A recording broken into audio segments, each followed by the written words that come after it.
What's going on? Making sure I'm having a loading problem. It says we're live. Not on my Spreaker side. I have two different things going. Here we go. Welcome to Indiana Sports Beat Radio, presented by Endeavor Hospitality Group and Andy Moore Honda of Bloomington. Looks over the middle, second guesses, fires, throws. Does he make the catch in the end zone? Yes! Touchdown! Oladipo to win it. Another one! He got Another it! one! Oladipo! Another one! Huge hole. He's at the 30. He's going to go. 10, 5, touchdown. Jonathan Taylor. Galloway finds Rob Finnessy, who fires the three, and He hit it. Now, from the Golf Club at Eagle Point Studios, here's your host, Jim Coyle. Hello, everybody. Welcome aboard. It is Tuesday, of course, coming to you from the Golf Club at Eagle Point Studios, brought to you by our good friends from the Wow Club. Make sure you go to your app store, whether it's an Apple or Galaxy, and get the Wow Club app. It will unlock a lot of things for you. Kevin Brockway from CNHI along for the ride as always. How you doing, man? Morning, it's March. Most wonderful month of the year if you're a college basketball fan. Absolutely. Not using those headphones I got you, I see. It is March and fun. It hopefully will be a lot of fun even for Hoosier fans as Indiana takes on Rutgers tomorrow night and what I've been calling a play-in game because both of those teams need that win desperately now. As Rutgers has lost 3 straight and put themselves in peril of joining the last 4 out group. We'll see because we'll have Mike DeCourcy on today. So we'll talk to Mike about some bracketology or what's he prefer to call it? I forget the actual term, but Bracket forecast, right? Yeah, he calls it bracket forecasting. There Bracket you go. forecasting. Yes. Mike goes along for the ride. Says hello to everybody. Josh is on. Lots going on. Let's see. Forrest. Everybody jumping on here today.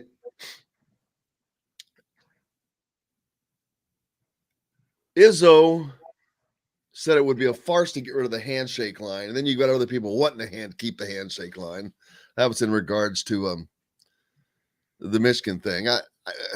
Why all of a sudden you have to get rid of something because of one dude can't handle himself? I think that's ridiculous. What's going on with you there, Mr. Brockway? Well, we've, like you said, obviously a huge game, and coming up the Minnesota game, which we saw, we both saw on Sunday night, where Indiana kind of let that lead slip a little bit, but found a way to win it. But a little concerned about the defense late in that game. Peyton Willis, he did hit some tough shots, but I thought that they did get a little lax up 27. But this is going to be a much different game than Minnesota with Rutgers. This is going to be a rock fight. I mean, these are two of the best defensive teams in the Big Ten. I think it's going to be slow. It's going to be physical. And this is not going to be one of those games where, like the last two, where Indiana was firing all cylinders and shooting over 50%. I think this is a game where Florida will probably shoot in the 40s. And that being said, I think Rutgers will too, because they're not a dynamic offensive team. So I think this is the kind of game where, you're going to have to really dig in and play the kind of defense that you played at Assembly Hall early in the season at home when you beat a team like Ohio State. You're just going to really have to. Caleb McConnell is, an excellent on-ball defender, maybe the best in the Big Ten. He's got 65 steals for Rutgers. So they're going to have to be mindful of him. And, of course, Cliff Murray is improving as a post player. Ron Harper Jr., Geo Baker's had an off year, but he always seems to play well against Indiana. So it's going to be fascinating. Going to be an interesting game. Should be a good atmosphere. And no excuse for the weather, Indiana fans. It's going to be good weather. So I would say come out in droves because the team's really going to need that kind of support at Assembly Hall for its last home game. And it's senior night, too. There you go. Well, but that's a tricky question. Who's going to be walking out for senior night? Yeah, Mike Woodson said on his radio show last night, 2 people, wouldn't say who, but he also said that doesn't necessarily mean they're not going to come back. And he also said, it was kind of funny on the radio show last night, he kind of said, well, first of all, it's going to be up to them, and then me and my staff are going to have to talk about it. I don't think it's a fait accompli that if you want to come back, you're going to come back. But we'll see how that all shakes out in the offseason. And I think a lot of it also depend on, how guys perform these last couple of day games. This could be, kind of an audition a little bit for certain guys as well.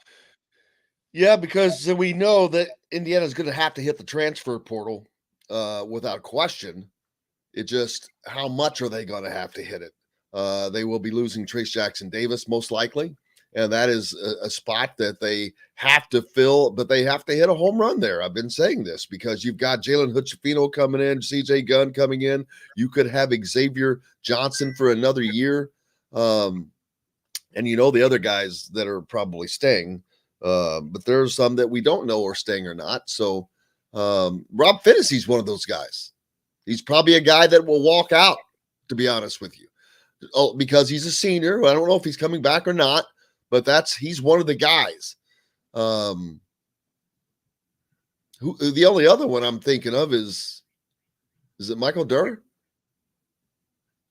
Possibly. Yeah. And Race Thompson. We don't know about Race. Is he going to? Pretty sure Michael Durr is an underclassman. I can't confirm that, but I believe he's not a senior. I can say that much. I think he's a senior junior with the COVID deal. I think that he's a senior, but I think he has the option. Yeah. As does Race Thompson, as does Rob Finney. Rob Finney's return, I thought, in the Minnesota game and down the stretch is big. I think there was a pretty good stat that J.D. Campbell tweeted out about, 7-4 in the Big Ten and 13-5 overall when he plays. And if you've seen a lot of these games down the stretch where Indiana's been burned by guards of late, Malachi Branham comes to mind. Even Fats Russell got it going a little bit. Johnny Davis. The common denominator was not having that dogged, rough perimeter defender that you now have in Finney coming back. And that's going to be a key down the stretch, having a guy that can go out and disrupt the dribbles and the drives of some of these guys that have been, that were taking over games during IU's 5-game losing streak, even Trent Frazier from 3, going back to the Illinois game as well. Jason says that TJD needs another year, and Jason, not to pick on you, but I used to fall into that camp of saying who does and doesn't need another year. But then I finally realized, the only group that determines who does or does not need another year is the NBA. If they feel that you're ready to be drafted, they're going to draft you. That doesn't mean you're ready to play today, but they may want what they see as your potential. They may think that how we can mold him. And why would staying in college another year benefit him more than being with the professionals? That's what people don't get. They would be getting trained to play basketball every day, all day, without classes, without other distractions. So that doesn't mean they're ready to go in and start for a team. But a lot of times NBA teams draft on potential. Now, is he one that I think that they're going to draft on potential? No, I don't. And I think he's going to be and is close to the Mendoza line on that second round draft. Now, that's a reason why he may need to come back, because he's not in a good enough draftable spot, Kevin.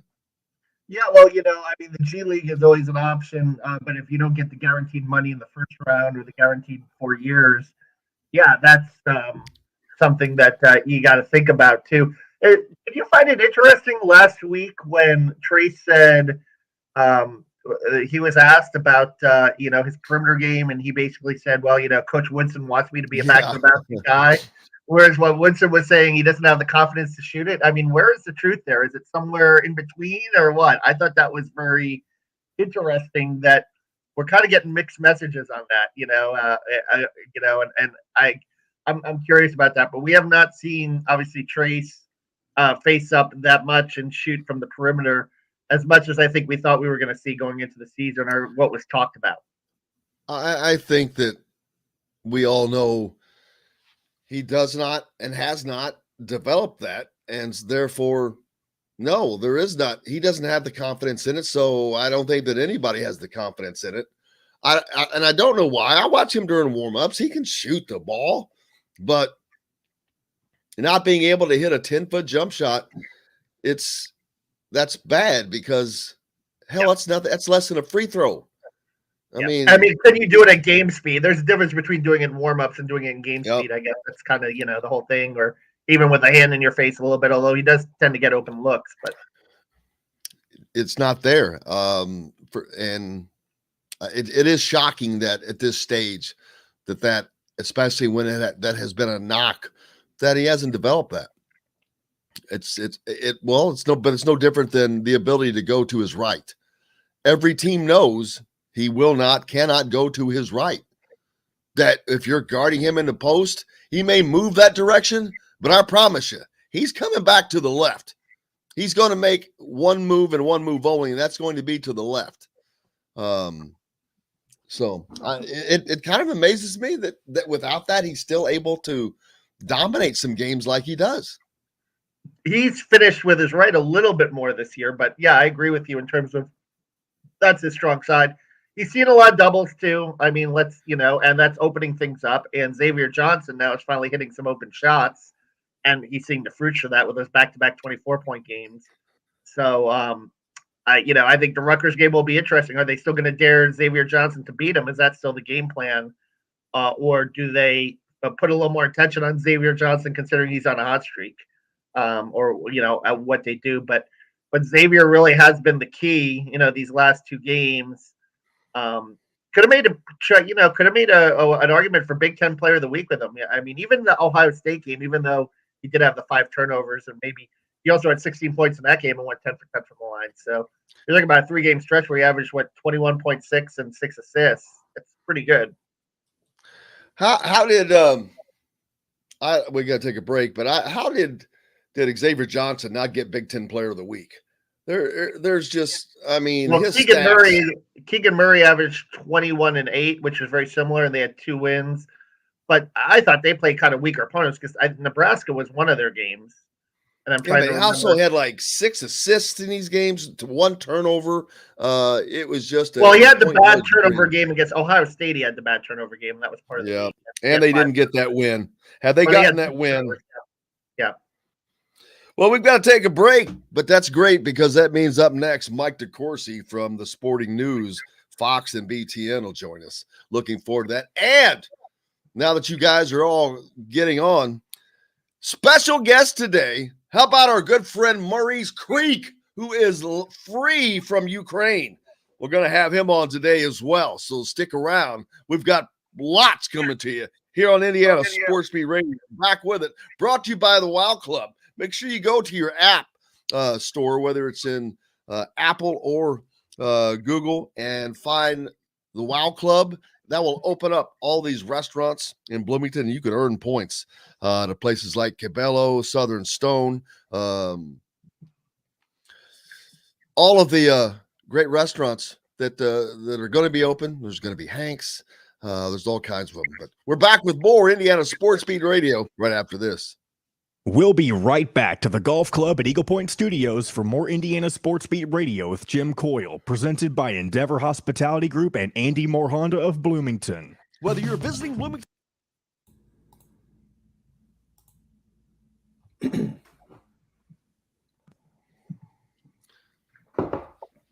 John, I hate to because it sounds so good, but I'm gonna have to get you to change that from Endeavor Hospitality to the Wild Network. That'd be the third time I've switched it in the past. I know. It sounds so good too. It's because I was talking to him last night, and I told him, I go, dude, and I said, you've got to pick. You can't have 2 damn names that aren't even the names of stuff. So what do they want to say? Brought to you by My Wow Network. Let me confirm that before we make the change. But yeah, I'll do it. Wow. Just let me know for sure when he tells you. Or the Wow Club card, because that covers everything too. Hey, are we going to finish kind of early? Because Woodson's at 10:30. Well, you can leave early. You can check out a couple minutes early if you need to. Yeah. I'll have my deal up and running. and jump right on there.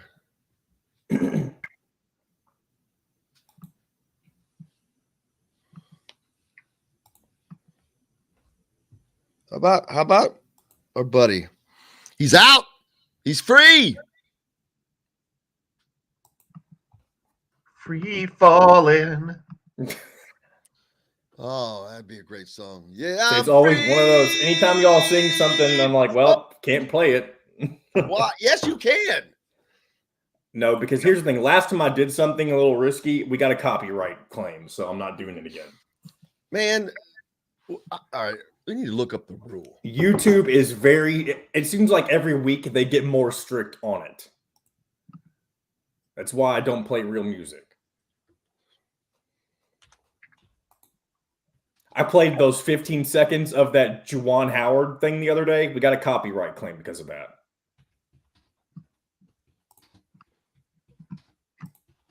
Played what?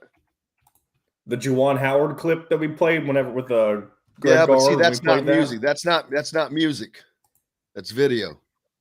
They're under the same umbrella though. You can get copyright. I don't think so. That.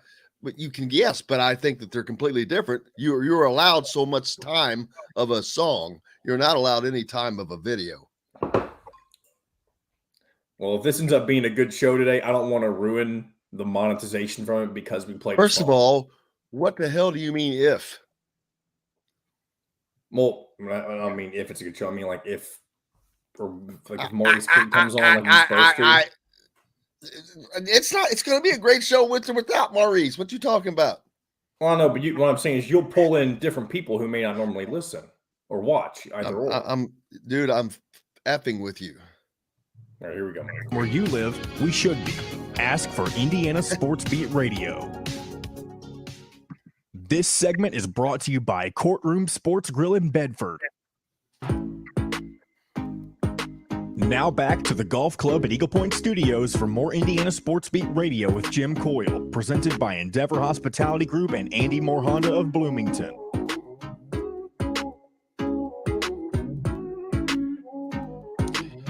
Welcome back. It is Tuesday. Kevin Brockway from CNHI with me as always. Expecting to talk to Mike DeCourcy and a very, very special guest. Maurice Creek is going to join us today. Man, free from Ukraine. We've all been worried about him and watching the news. And I was talking to him on the phone all the time, and he's out, man. I mean, I just talked to him a little bit ago, and the relief in his voice is amazing. Is seriously, I can't fathom putting myself in that position where bombs are going off around you, Kevin. Real freaking bombs. Yeah. You've got to hand it to the Ukrainian people, though, on the army for showing resolve and willing to fight and die for their country. I think they've been outnumbered and they've stood up to the Russian military to this point. I know it's only been 6 days, but I've got to give them a lot of credit. And we saw that there was a Maryland player, right? Pavio, I'm trying to remember his last name, wrote, free, pray for Ukraine and, make peace, not war. I mean, it's a sad situation, obviously. But the Ukrainian people have shown a tremendous amount of resolve through this as well.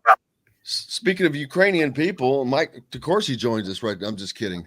I have no idea of his ethnicity, nationality. Oh, here we go. Irish. I would not have thought that. I'm Irish as well, but DeCourcy. I did not. Have you been to Ireland? I have not. Oh, well, first DeCourcy's everywhere. First of all, you gotta go. I want to bad. There are a lot, but there is a very prominent real estate company, DeCourcy Real Estate, something like that. So if you drive along the highway, you might see a for sale sign that says "Talk to DeCourcy." Exactly. Mike DeCourcy joins us from the Big Ten Network, Fox Network, as well as the Sporting News, the senior writer there. Some great news for you. Mo Creek is out of Ukraine. I'm sure you've been following that story as well, but I talked to him on the phone. He's going to join us in a little while as well, but he is out of Ukraine. So that was a story that was grabbing a lot of Hoosier Nation, of course, and a lot of other people as well. Indeed so, but it's not just him, a lot of the other people that are over there, but to be stuck there, I was like, God, I can't even fathom that, man. To be in a country where bombs are landing and you can hear the bombs. Yeah, really, obviously very harrowing. Really happy for Mo that he's out of there, that he's able to get back. I know that had to be very difficult for him, and obviously his is one of many stories of that sort. And now how will this affect international sports? I know we've seen different people cutting ties. Of course, FIFA, after several countries did cut ties, but how this is going to affect them in so many different ways. Of course, the banking has taken place, all the things that have been put on them governmentally, but sports wise as well. It's going to affect the sports landscape. For sure. I mean, it would have impacted it more even if this had come 6 weeks ago, and they probably would. Yeah, there would have been a lot of pressure to remove them from the Olympics. Now there's no Olympics competition for another 3 years. Actually 2 years. The summer 2024 will be in Paris, I believe. And so so whether or not they can repair their relationship with the sporting world by then, first, obviously they would have to do the right thing relative to their current military action. So I don't know whether we'll have Russia at the 24 Olympics or not. In a lot of ways, I hope so, because it would mean all this would be put right. They would be contrite, etc. I don't know whether that's going to happen, but we'd have to consider that a best case scenario. We will not see them at the World Cup, and they had a shot. They were one of the teams in the continental playoff in Europe that is involved. They would have been one of, I believe, 3 or 4 teams in their segment that would have been competing for spots at the 2022 World Cup in Qatar. They're saying now Qatar. We've now been made aware that's the preferred pronunciation. Which is how we were saying it. We used to say we that. Were saying it that way. Then they told us Qatar. Now we're back. Yeah. Right? True. But November, that will be the World Cup, and Russia will obviously not be a part of that. Poland was one of the countries they were scheduled to play in their playoff round, and Poland made it immediately clear that they wanted no part of that. And ultimately, the FIFA decided to accede to those wishes and decided to remove Russia from that competition. UEFA also was involved in that decision, and so Russia will not be at the World Cup. And I feel badly for the athletes, because obviously they had very little to do with it, but I understand why. That's everybody tries to play their part in pressuring Russia to do the right thing relative to Ukraine. Absolutely. As we move further along, basketball, we're getting closer and closer to the Big Ten tournament. Michigan, of course, is one of those teams that is.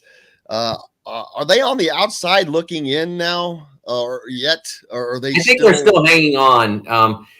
Michigan, everything is in Michigan's own hands, really. Michigan has games this week, tonight against Michigan State. I believe it's Thursday that they play Iowa, both at home, and then they go to Ohio State. So win 2 out of 3, and they probably make it.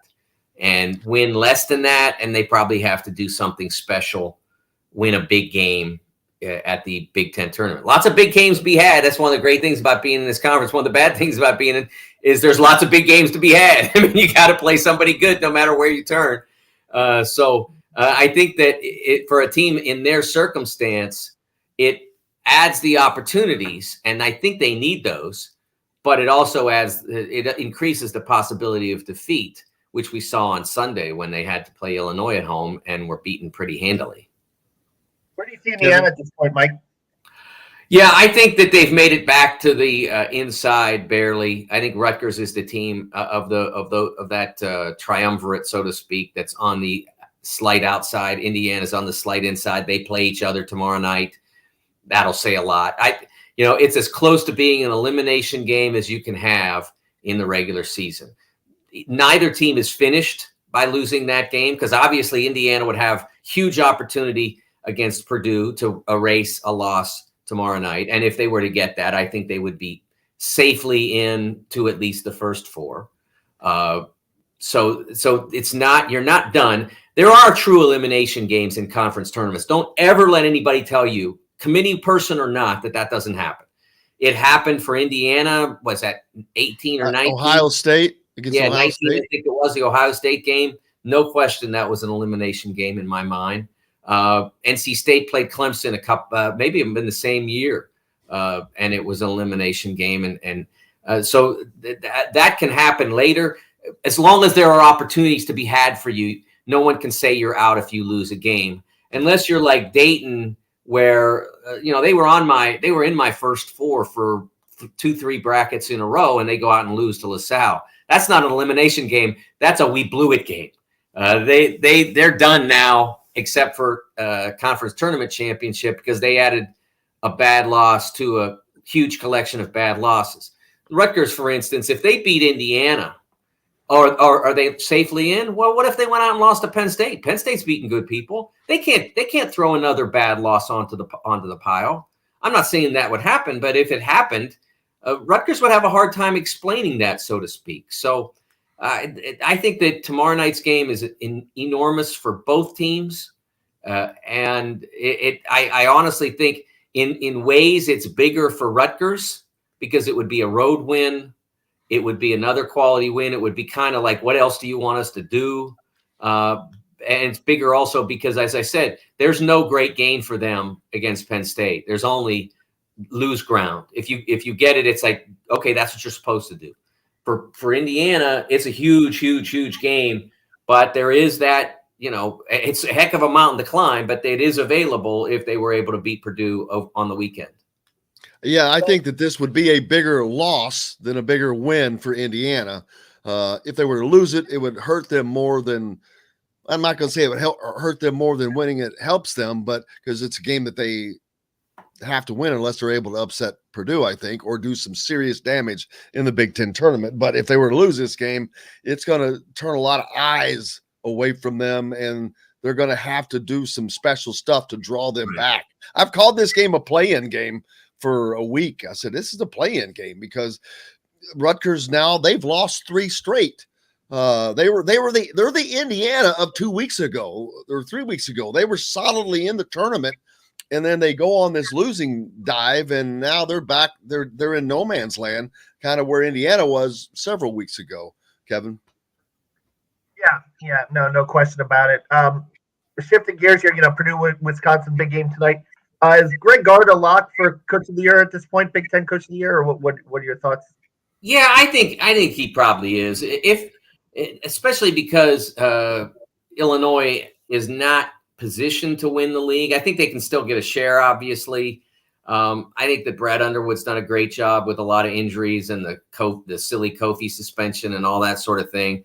But I think that the fact that Greg's been able to build this season to be 14-1 in games of 2 possessions or less or overtime, that's an astonishing figure. And I think that says a lot about the players that are on the floor, but also how they're coached and how they're coached to remain cool, how they're coached to believe in their system, how they're coached to believe in each other, all those sorts of things. That's why when Rutgers went up to Wisconsin and won, it was such a shock because it was a close game till the very end. And it was a game in which it was the exception that Wisconsin didn't make the plays down the end. Tyler Wall had an opportunity to get an offensive rebound. He should have probably let it get away. There was a turnover late. So, I think that he's done a fabulous job. And, for me, Kevin, and I think this is the player of the year in the league, probably, I think Johnny Davis is probably going to get it. Although Keegan Murray and EJ Liddell have great cases, and so does Kofi Coburn. But to me, the most interesting, fascinating discussion is freshman of the year in the league. I think that's a really compelling discussion when you consider what Malachi Branham has done for Ohio State's offense. Has given them a legitimate second scorer, but he's a little inconsistent. Some games 30, some games 8. Not as consistent as he could be, but certainly having a great freshman year, especially for a player who wasn't considered to be an instant star. And then you have McGowan's at Nebraska putting up big numbers on a team that doesn't win much. They did win on Sunday. And then Chucky Hepburn, who's come in, and you talk about a team that doesn't have great depth and has been able to play starters minutes and keep the ball where it needs to be and take the occasional shot and make it and defend his position really well. I think it's a really interesting discussion. I'd love to hear what you think, who you'd vote for. I would vote for, I think, Branham, because seeing him head-to-head, face-to-face, and seeing his impact on winning, seeing what he did in that Ohio State game, I think says a lot. I mean, Hepburn is pretty solid, but I think Branham is a little more dynamic, both impact winning. So I would go Branham. I don't disagree. He's just been so important to his team and what he brings that I don't know how you go a different direction. Well, I don't know how, but I would. I would go Hepburn, because you're talking about a team that, I mean, let's be frank. I mean, when they go past 5, they go past 6. Vogt, I think, is a solid backup center because he's 7 feet and he can move, and for the most part, rebounds his position and defends his position. So, I mean, they got 6 guys. And so for a freshman to be one of the 5 starters and one of the 6 players that are on the verge of winning the league. I mean, if they win a home game, now it's a heck of a home game, but if they win a home game tonight, they're gonna clinch a share of the league. I think that's a pretty special performance. So that's why, to me, it's such an interesting discussion. I think that it could go any one of 3 ways. Obviously, McGowan's is the most productive statistically of the 3. So if someone just voted pure on production, that would be the vote. So I love that discussion. I think it's a really cool, fun basketball discussion that we can have over and over again at the Big Ten tournament. I think when teams take Liddell away, which is what they've been doing at Ohio State, if Ohio State didn't have a second player as dynamic as Branham to step up, they'd be in big trouble. They'd be closer to a 5 team in the league. Yeah. Yeah, you're absolutely right. You're 100% right. There is no question that they would not be in the position that they are in if they did not have a player as offensively productive as Branham. He's been very good. And so I think it's really interesting. I love it. Is there a player? How about player of the year, MVP? I think that Johnny Dawkins at Wisconsin, because to me, Wisconsin is the Cincinnati of college basketball, at least of the Big Ten this year.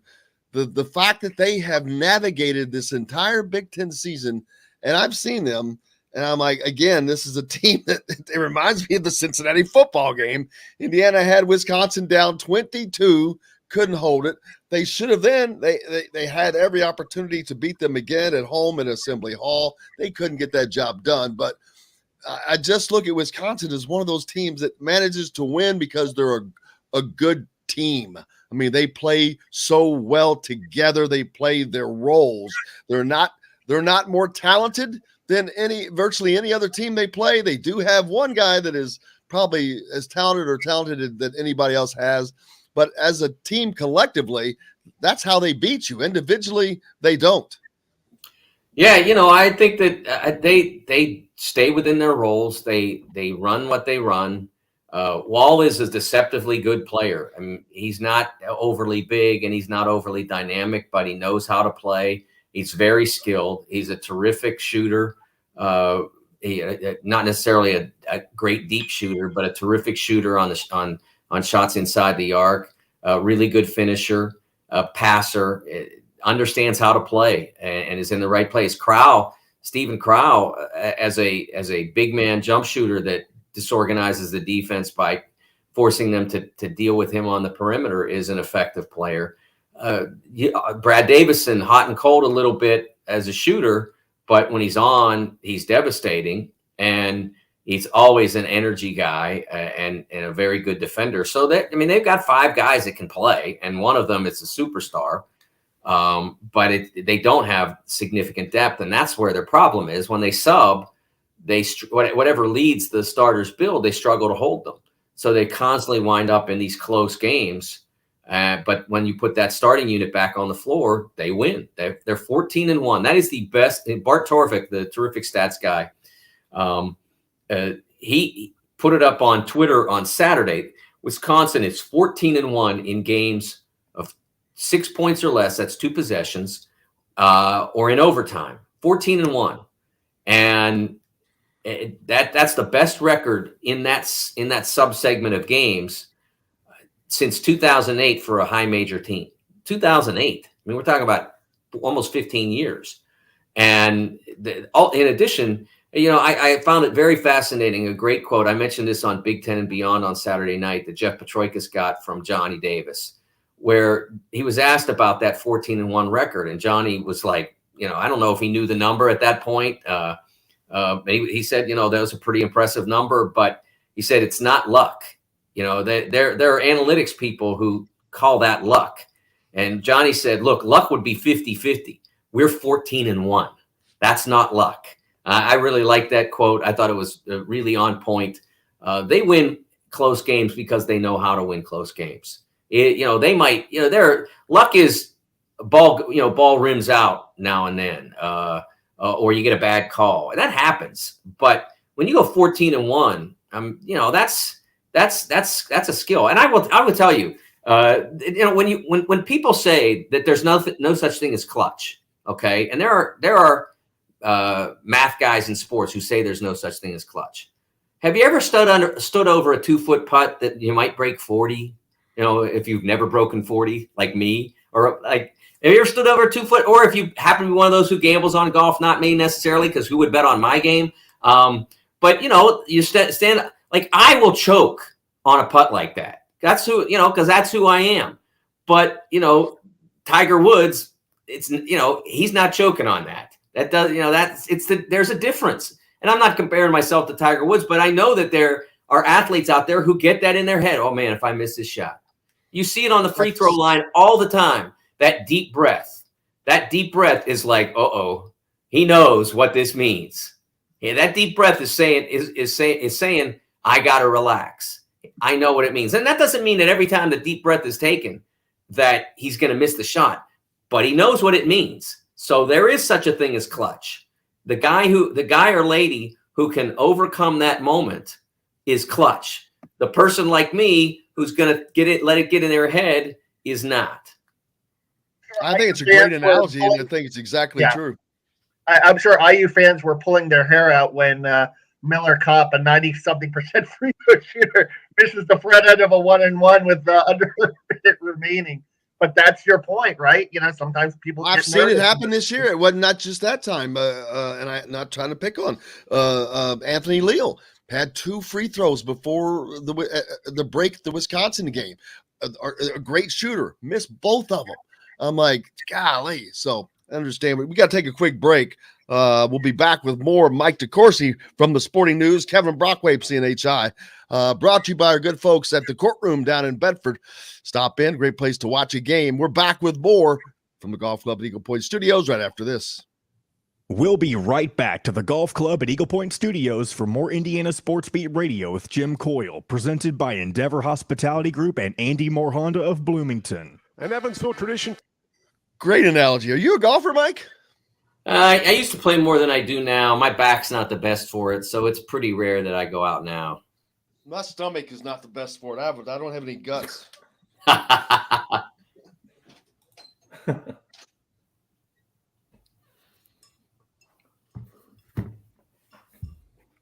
Mike, how do you think viewership will be for the World Cup this year since it's played in the late fall and not in the summer?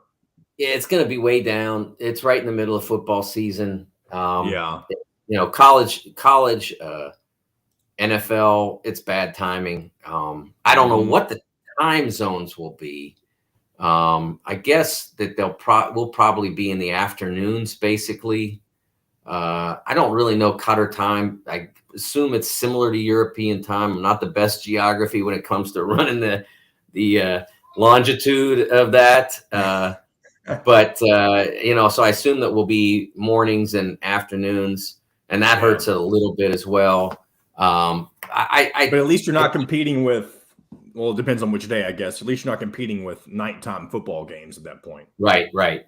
But when we get to Saturdays and Sundays, like if the U.S. plays on a Saturday, I mean, that's horrible. Yeah, exactly.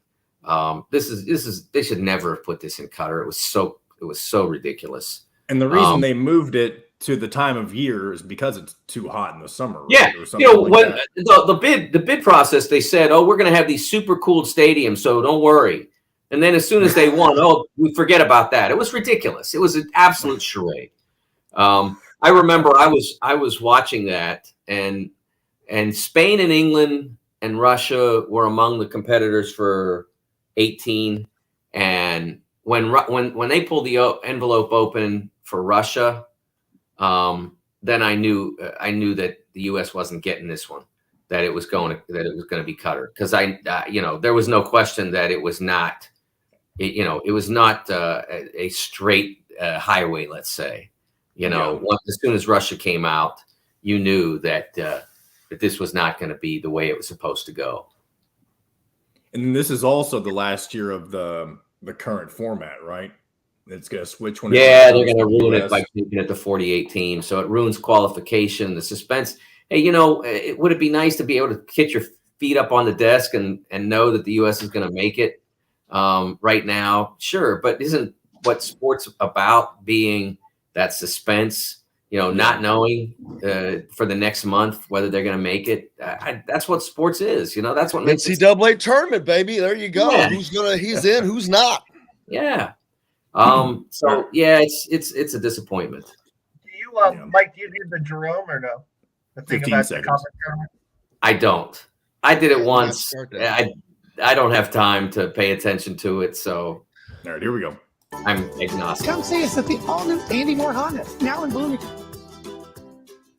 This segment is brought to you by Southern Stone Restaurant. Now back to the Golf Club at Eagle Point Studios for more Indiana Sports Beat Radio with Jim Coyle, presented by Endeavor Hospitality Group and Andy Moore Honda of Bloomington. Welcome back, Indiana Sports Beat Radio here on this Tuesday, coming to you from the Golf Club at Eagle Point Studios, brought to you by Southern Stone Restaurant, where, of course, you can find Inside Indiana Basketball each Monday night with Don Fisher and Mike Woodson. I was out there last night, 7:05 each Monday. Mike DeCourcy from the Sporting News, Fox, and BTN is with us now, along with Kevin Brockway from CNHI Papers. Mr. Daggone it, what's the phrase? Brackets study? Bracketologist? Well, no, there was one that you prefer. Bracket analyst. Bracket analyst. That's it. Bracket analyst. We thought it was bracket forecasting. That's we label our bracket at Fox the bracket forecast. That's what we settled with. But the person who does it is the analyst. I prefer bracket analyst. Makes perfect sense. One of the nation's leading bracket analysts, Mike DeCourcy. We talked about Indiana, that they're in right now to me, and yes. but I don't. My opinion means nothing, but I think that they're in, and losing to Rutgers at home would put them out, because I still think that they're on the top of the last four in. I think that they're still on that last four in line. Are they in the last four in? Or are they a little tighter than that? They are afford to lose to Rutgers? No. Well, yeah, as I said, if they lose to Rutgers, all that means is that you have to go on the road and beat Purdue. Good luck. I mean, that's what it means. Or win 3 games. I was talking about this last night, and I was having this very conversation with someone. I said, dude, if they lose to Rutgers, no one expects them to win at Purdue, and let's say they don't. I said they're going to have to go 3 games deep into the Big Ten tournament and hope at that point that that's enough. That'll probably be enough. I mean, you have to assume that. I mean, the teams that we're talking about are generally not successful teams. Oregon, SMU, Memphis, Carolina to an extent, Michigan. These are all teams that are gathered at the back, and you don't know. And then there are the teams that would be on the outside, that, teams like Loyola that kind of let it get away from them. Miami, I don't know what to do with Miami. Their resume is a nightmare, kind of like Rutgers, but with less oomph in it. I mean, Miami has done more to damage their own case than just about anybody. Because you lose at home to Virginia. Look, Tony Bennett's a tremendous coach, and they have some good players, but you can't lose at home to when you're trying to fight to get in. So there are a lot of different teams, a lot of moving parts, and you always have you can never. People want, what do we have to do to get in? Well, okay, that's a simple answer: win the conference tournament. But for other, the 8 teams or 10 teams, 12 teams that are all kind of scrambling for those last 4 to 6 spots, you have to win as many games as you can and hope that everybody else that's scrambling loses as many games as they can. Because it's not just about what you do, it's also about what they do. Yeah, and let's not forget the conference tournaments. What if Murray State doesn't win the Ohio Valley? Then you've got what's called a bid stealer, and that happens a lot too. That's one less team on the bubble that gets in also. I think there's less potential for that this year. It obviously exists, Murray State being an example. They can't keep them out this time. North Texas, I would say that North Texas would be an at-large for me as long as they made their conference final. You don't want to pull a Butler 2002. That's the one that Butler 2002 was tremendous. They had 25-5, had some good wins. It was the same team basically that had more or less that had made the tournament in 01 and done so well.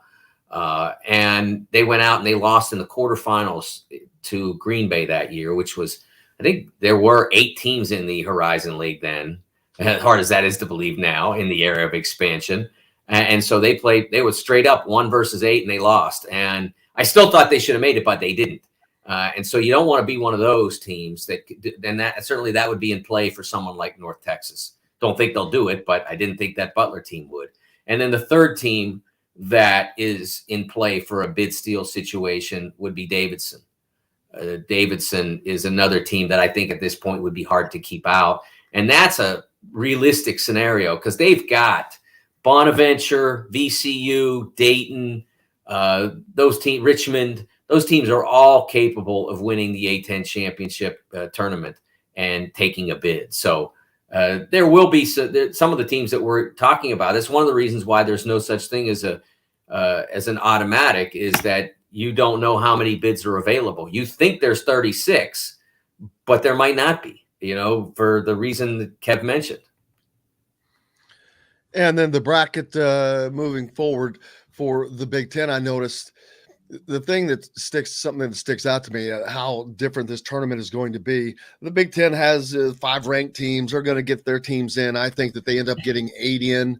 The SEC, I'm not sure. But you look at the bottom, and the Ohio Valley Conference, the American, the WCC, and the ACC, all with 1 ranked team.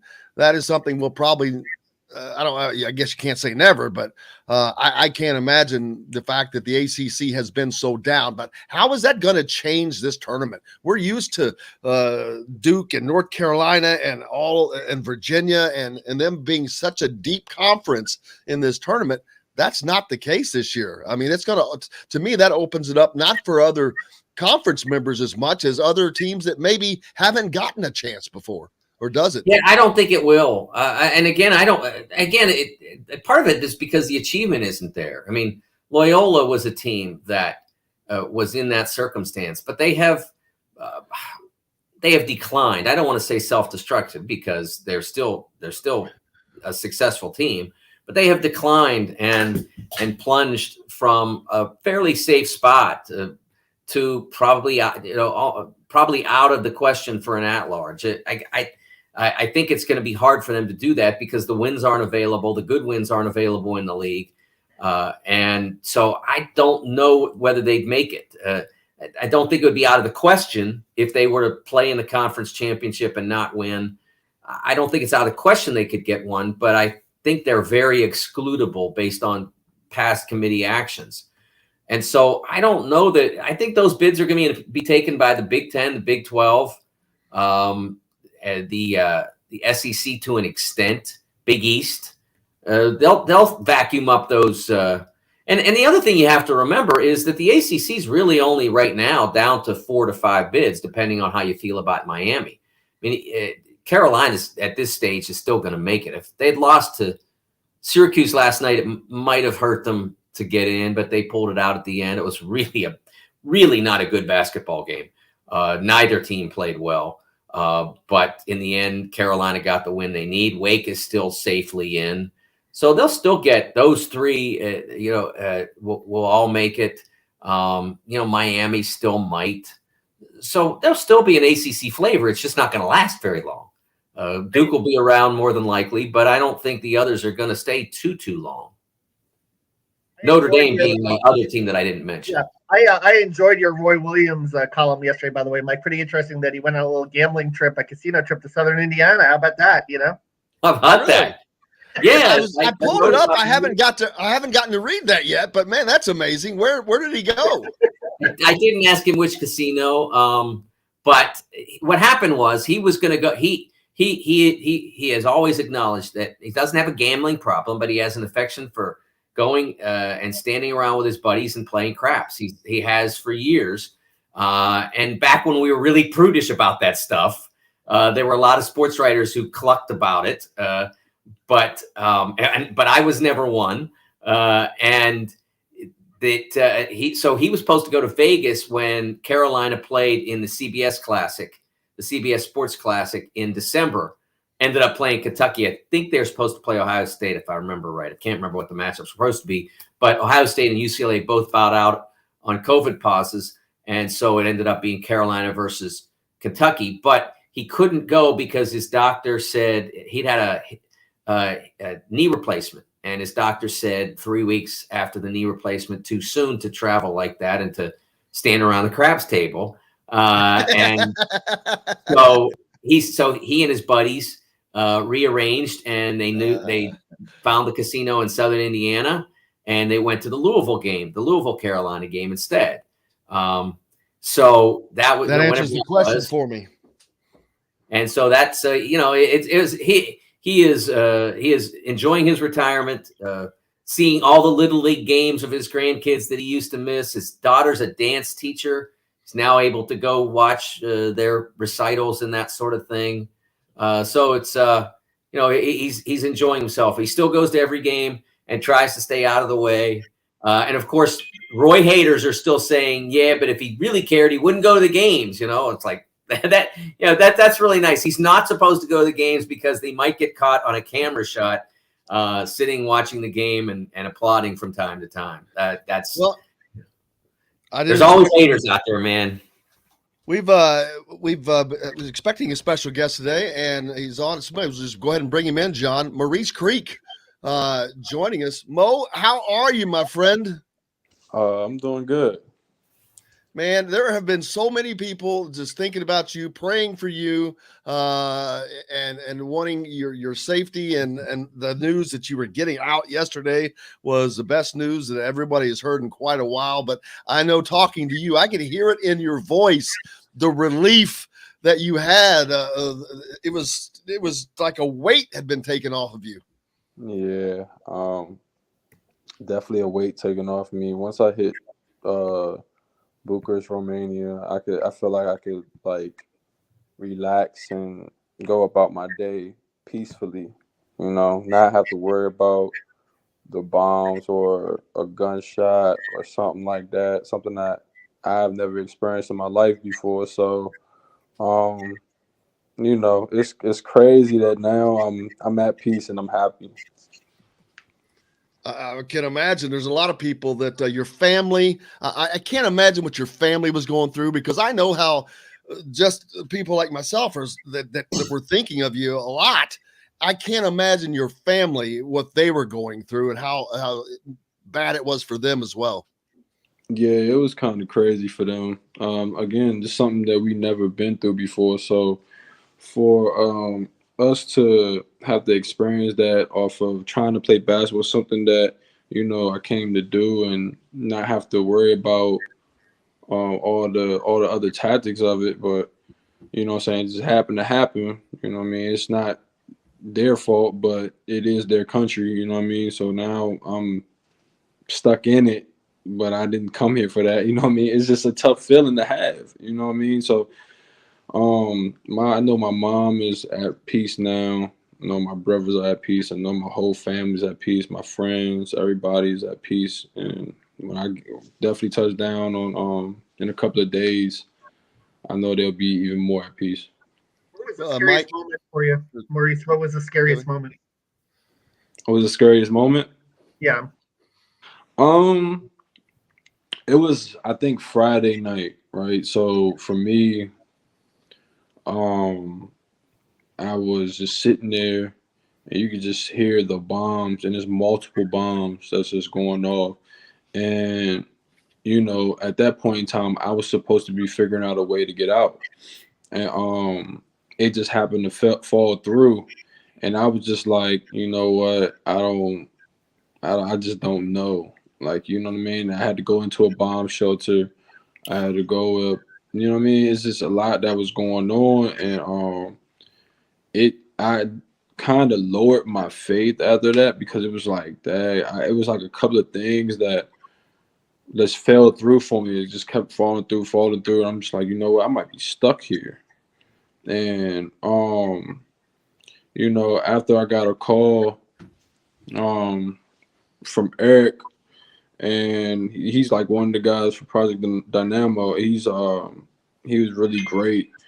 Just keeping me in faith, and all the people that cared about me, social media, people that I know, people that I don't know, they kept my faith high, and and just kept it as a point where they said anything is possible. And when I started to be patient, and I started to understand that it's going to happen, things started kind of reeling in, and it made it happen. Mike? I would ask, like, so what do you do now? I mean, what is your next step based on, what your experience has been? What do you do, with you'd certainly planned on completing your season and going through all that. What is your, what did you leave stuff behind? Did you in the evacuation were you able to get everything that you needed to go with you? Yeah, so at first I thought I was not going to be able to bring anything back, but I packed the bags as if I was bringing everything back, and I actually got all of my stuff, which is great. I didn't have to leave anything behind. As far as my next step, I know I'm just going home for the rest of the season. This is something that put a mental and like physical strain on me, and if these teams can't understand that, can't understand that, then I just don't need to play there.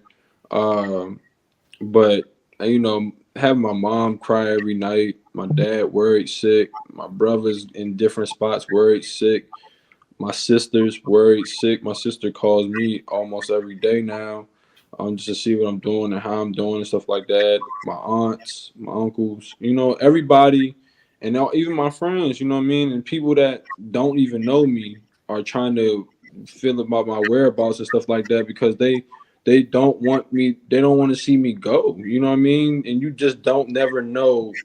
In what I'm saying, your timetable, when is your time. But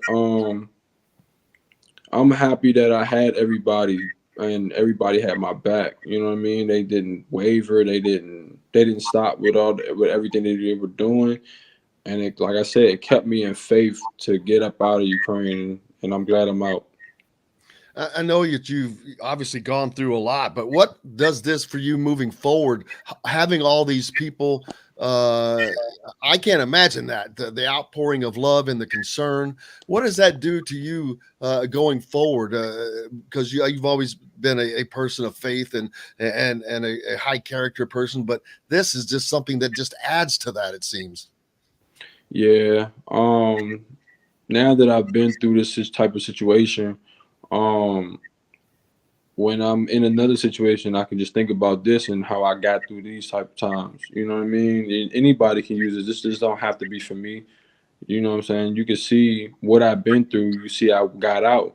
And you can use it in any type of way, shape, or form of your life. You know what I mean? You don't have to really use it as a basketball aspect. You can use it at any aspect of your life. If he can do it, I can do it. And that's all I've tried to bring out. You know, ever since I was in college and I've been through what I've been through in college, that was my motto. If anybody can do it, I can do it. And you know what I mean? That's what I want to install in anybody that needs to hear it. And the reasons that you were actually there, if everyone doesn't know, is you were trying and wanted to leave, but you were having some issues with the team wanting you to stay, even though that you knew that there were problems. And that had to be very, very discomforting for you and very something hard to deal with. Yeah, it was tough, you know. Me and my teammates had meetings about it for weeks. And we were just, for me, I was kind of doing it too, like downplaying, like I don't think it's gonna happen. But after a certain period of time, I was like, you know what? It's a lot of mass media going on here. It's a lot of people talking about it. I think it's about time to get up out of here. So I was talking to my agent about it.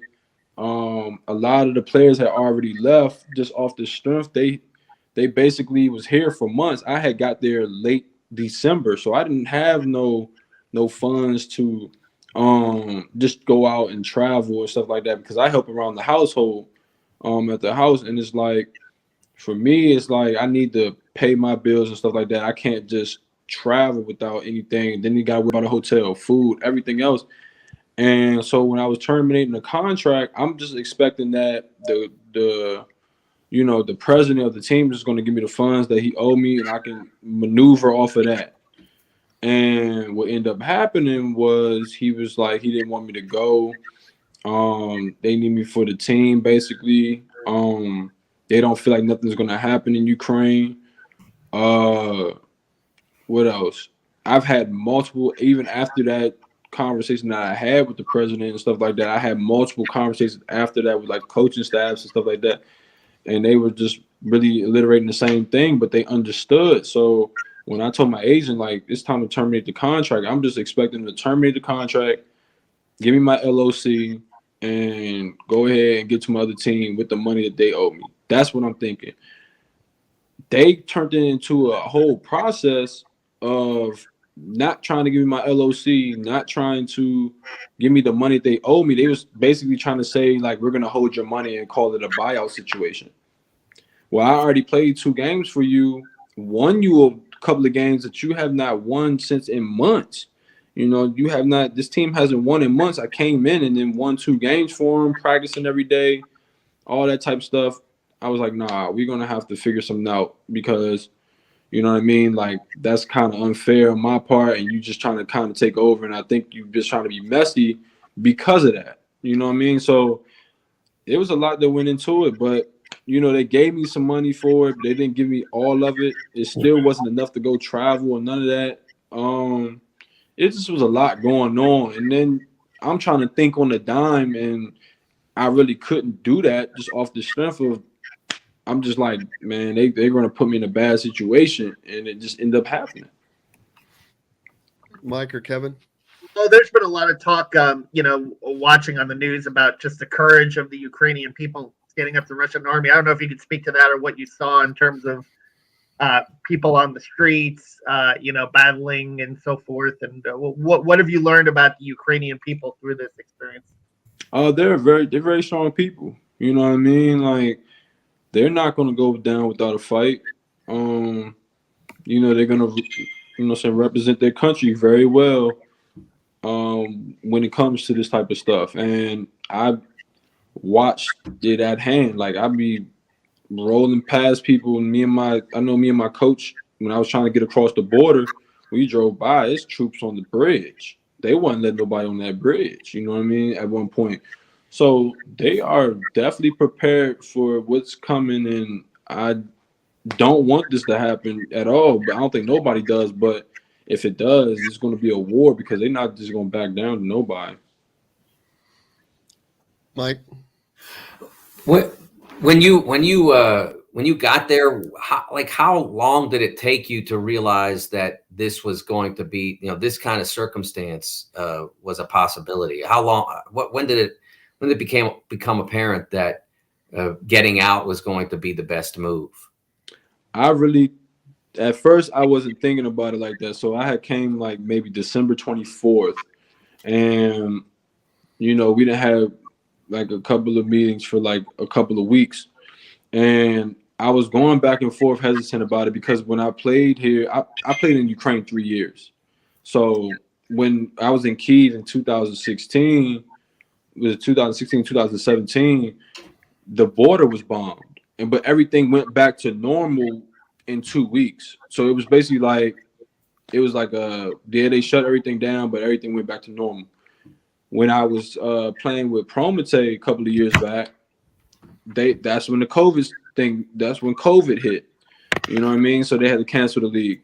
Now, when it came to this situation, it's like, okay, it might happen, it may not happen. But then when I started hearing the mass media just keep budging about it, I'm like, you know what? It might happen. And that's when I was like, yeah, I think it's about that time to go ahead and just terminate the contract. And I did it well before the war. I was trying to do it well before the war, and they were trying to just hold it off. Oh, we'll take you to Livy, Ukraine. It's another part of Ukraine. It's calm and easy, but it's still Ukraine. You know what I mean? So that's what I was trying to tell them. It's still Ukraine. And it was just a tough situation. Like I said, it was just bad because I felt like they put basketball first, my life second. And instead of putting my life first, basketball second, I would have respected them more. You know what I mean? Off of that. You know what I'm saying? I just can't respect somebody who puts a sport before my life. What does that do for you, Mo, going forward playing basketball? Because there are so many leagues that are like, Jordan holds, whether it's in Germany or Turkey or where, as you know, there's so many different places. How difficult is this going to make it for you to be able to easily go back over to someplace in Europe or wherever that case may be? Yeah, it's going to be very difficult, especially for my family, because, when you leaving and you going overseas, you actually putting that. I mean, because I didn't really think about this until now this year. Like, you really putting your life on the line. You know what I mean? It's you going over there. You don't know the language. You gotta hope somebody knows English, unless you're bilingual, and most of us are not that. You know what I mean? This is keep it an honest state. Most of us are not that. So you gotta go over there hoping somebody knows English.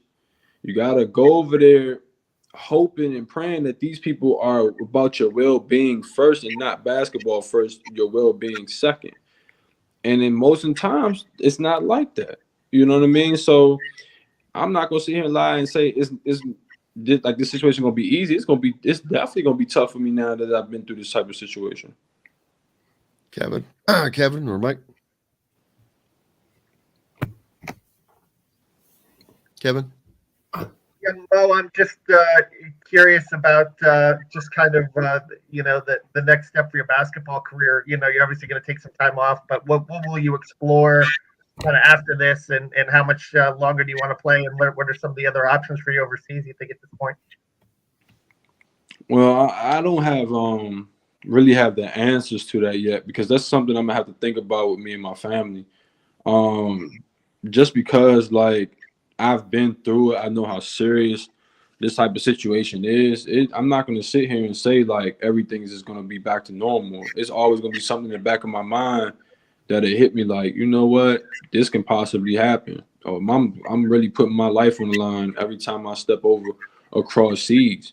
You know what I mean? Even when I was in Israel, you know what I'm saying? Israel is known for going to war. I forgot who they go to war with, but one of my good friends was playing in Israel last year, and bombs was coming out of the sky and hitting down.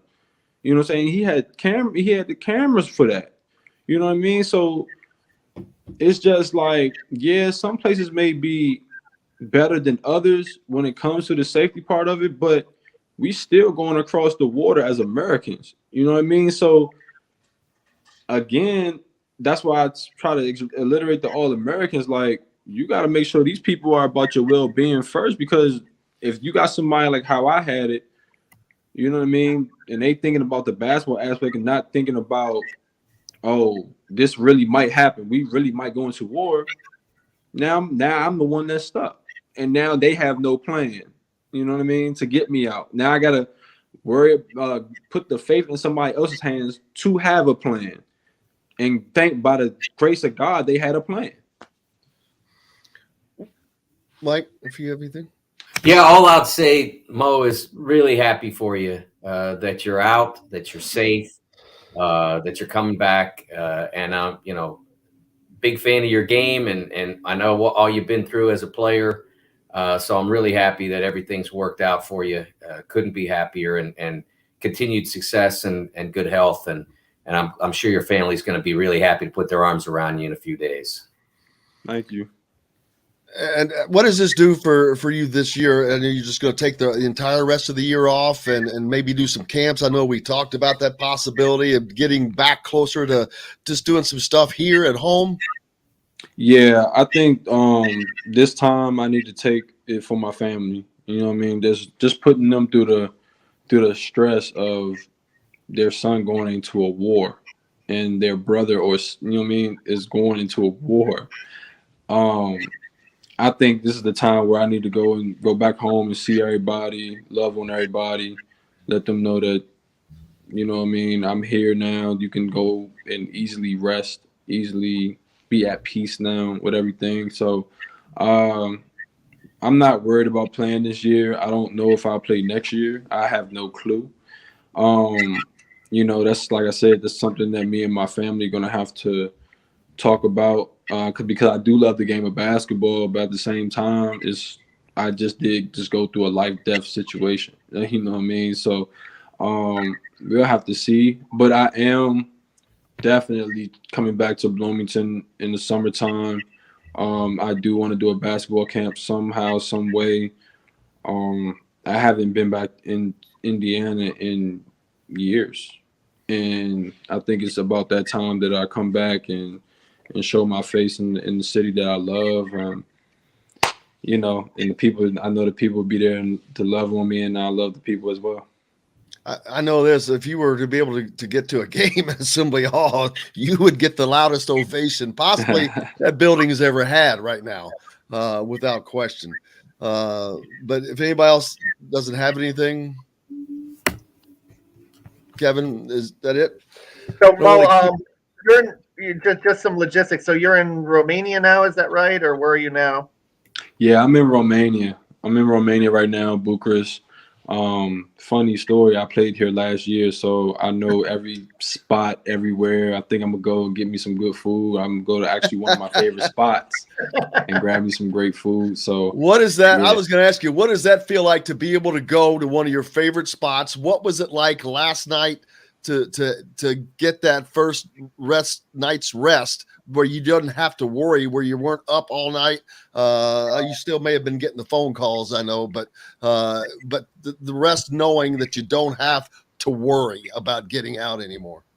I think it's a good feeling not having to worry. It's a great feeling not having to worry. And the crazy thing about it was I felt more rested because I didn't really get no rest for last night because I was from car to car to car.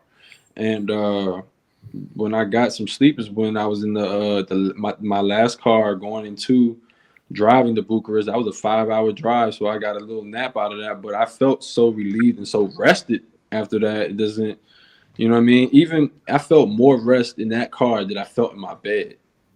You know what I mean? So that just tells you how much of a relief it was for me to get out of there. The plan to return to America is when? How many days before you come back to the States? I'll be back in the States in a couple of days. Days. That was this like a James Bond type of thing? Are you switching cars? You said you're in multiple cars. Is that the reason? Or was it different drivers taking you different places? Is that what it was? Yeah, it was different drivers taking me to different places because you got to go through every border for every spot that you go to. If it's not in the same country, you have to go through a border. So I went from Ukraine to the Moldavian border. I had to go through that. That was a driver. I had a driver at Moldova take me to a city called Iași. It's in Romania. And then from Iași, I had a driver for Bolt take me all the way from Iași to Romania, Bucharest. And that's a 5-hour drive. And he did not have to do that because it was a 5-hour drive. It's a long drive. But was this Mikhail? I know there was one of the drivers named Mikhail. I saw. Who set this up for you? Who got this put together? Was this my agent Jaeger? He He set it up. Yeah, my agent set this up for me. Did he? Who did he go through to do this? I mean, because it's got to be kind of hard to say, hey, I need some guys to get a guy out of the country. That's hard to pull that up in the Rolodex, man. I mean, that had to be a difficult chore for him to accomplish, obviously. Yeah, he had to pull some strings. I know the last taxi I paid for, but I didn't care how much it cost. I just wanted to get to the spot where I wanted to go. You know what I mean? So I can be at ease when I get out. So the first 2 cars he already had on lock. Basically, hey, this is going to happen. This is going to happen. You're going from this car to this car. They're going to make sure you're good. I know them. Don't worry about it. Cool. The second one, I had to really find myself, actually a car that's going to drive me that long of a drive. And the funny story about that was the first car, he was like 3 minutes away, and he texted me. He was like, I think your destination is wrong. I said, no, I'm actually going to Bucharest. Cancel. He canceled the drive on me. I'm like, oh man, I might not find the driver. But then I tried it again. The guy drove up to us. He was like, Are you sure you're going to Bucharest? That's a far drive. I said, yeah, I'm going to Bucharest. He's like, all right, let's go, let's do it. And then we went on the road. I guess Uber wasn't working too well over there, was it? Yeah. How many total hours of driving was it to get from point A in Ukraine to point B? I know from Mykolaiv to the Moldavian border, it was like maybe a couple of hours. Then I had to do all the stuff at the Moldavian border, which was hell. By the way, and so that driver was just sitting there waiting for me. I told him, huh? What was the issue at the border? When you're at a border with like 600 people, and then you got car radius of 18 miles, it's tough getting in and out of there. It took me 9 hours to get out of that border. I was standing up for 9 hours. Just to get through the border. Just to get through the border, yeah. Holy cow. Mm-hmm. So wow. It's freezing outside, wind blowing right through my clothes, everything. I had to go drink like 5-6 things of hot tea. You know what I mean? It's just it's tough. You know what I mean? It's just a tough situation to actually be in. So after that, I'm looking for my driver. Didn't know who my driver was. This dude is just walking behind me. I'm like, that got to be my driver, because he seen me. He looking at me. He don't know no English though, so I can't ask him. So I called my agent. I'm like, Jaeger, where's my driver? And he's like a short guy. He's like older. I said, oh, this is my driver. So we got in the car. Drove all the way to Iași. Iași took like 3 hours. Then from Iași to we just drove from the border to his house. That was like maybe like 30 minutes. And then from when I got the taxi from his apartment building to Bucharest, that was like 5 hours and 30 minutes. So I've been on the road all day. Tired. Mo, we got to take a break. You're welcome to stick around. I definitely want to talk to you in the break for a second, no matter what. But Mike, I know you've got to go, but I got to thank you. I know we didn't get to do as much today, but I hope that we can cover back next week. But I'm glad to have all of you guys on together. Thanks very much, Mo. Thanks, Jim. We'll see you, Kev.